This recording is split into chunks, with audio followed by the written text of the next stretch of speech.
nada te feriu, com forças te atingiram, dardos de aflição. Se a dor é tanta que já sufocou a esperança que estou no coração,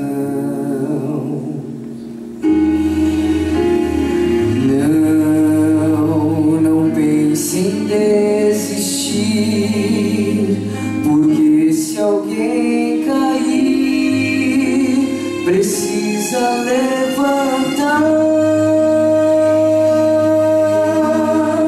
Se a vida já te machucou, e se alguém te abandonou, Jesus enxerga tudo e diz assim: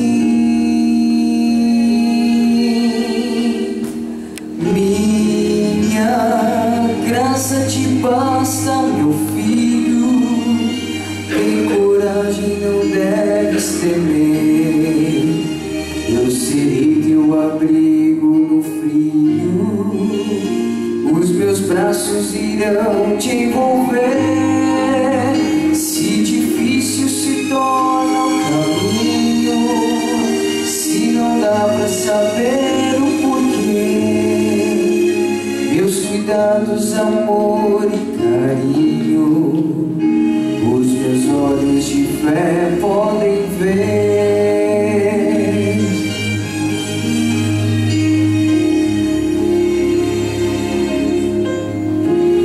Se tua vida desabou e ao vinho que restou nem deu pra entender,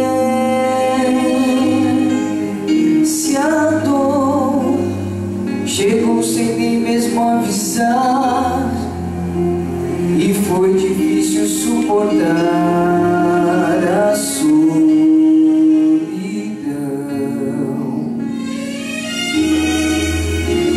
sim, é hora de implorar, buscar e encontrar conforto do Senhor. Se o vale se tornou sombrio, a noite escura te cobriu, Jesus enxerga tudo e diz assim: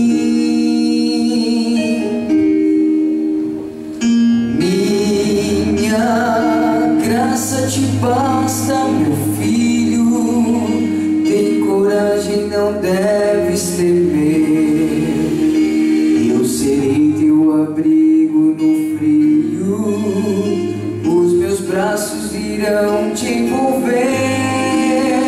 Se difícil se torna o caminho, se não dá pra saber o porquê, meus cuidados, amor e carinho, os meus olhos de fé podem ver.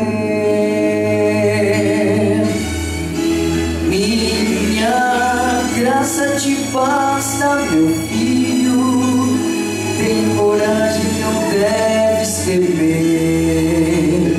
Eu serei teu abrigo no frio, os meus braços irão te envolver. Se difícil se torna o caminho, se não dá pra saber o porquê, meus cuidados, amor e carinho,